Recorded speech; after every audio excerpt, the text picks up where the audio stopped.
جب رسول اللہ صلی اللہ علیہ وسلم نے رسالت کی تبلیغ اور امت کی خیر خواہی کا کام مکمل کر لیا تو آپ کے اقوال و افعال میں دنیا سے رحلت کے آثار نمایاں ہونا شروع ہو گئے۔ آپ نے 10ویں سال رمضان میں 20 دن کا اعتکاف فرمایا اور سیدنا جبریل علیہ السلام نے آپ کو 2 مرتبہ قرآن کا دور کرایا۔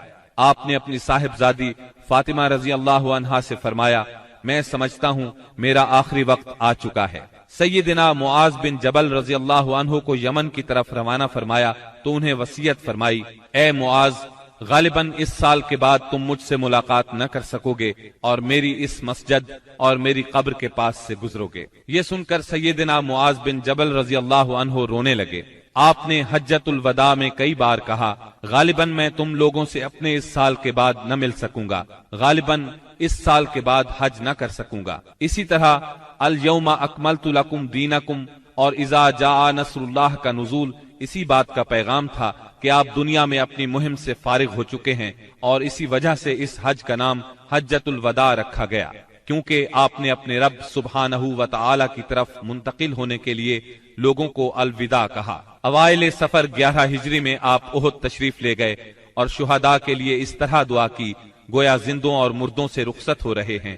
پھر واپس آ کر منبر پر تشریف فرما ہوئے اور فرمایا، میں تمہارا پیش رو ہوں اور تم پر گواہ ہوں، اللہ کی قسم اس وقت اپنا حوض دیکھ رہا ہوں، مجھے زمین یا زمین کے خزانوں کی کنجیاں دی گئیں، اللہ کی قسم مجھے تم پر یہ خوف نہیں کہ تم میرے بعد شرک کرو گے، بلکہ اس کا اندیشہ ہے کہ دنیا میں ایک دوسرے سے آگے نکلنے کی دوڑ میں لگ جاؤ گے۔ ماہ سفر کے آخر میں آپ رات کے وقت بقیع غرقد تشریف لے گئے، اہل بقیع کے لیے دعائے مغفرت کی اور فرمایا، ہم بھی تم سے آن ملنے والے ہیں۔ ماہ سفر کے آخری پیر کو رسول اللہ صلی اللہ علیہ وسلم ایک جنازے میں بقیع تشریف لے گئے۔ سیدہ عائشہ صدیقہ رضی اللہ عنہا فرماتی ہیں، آپ بقیع سے واپس تشریف لائے تو میں اپنے سر میں درد محسوس کر رہی تھی اور یہ کہہ رہی تھی کہ ہائے میرا سر۔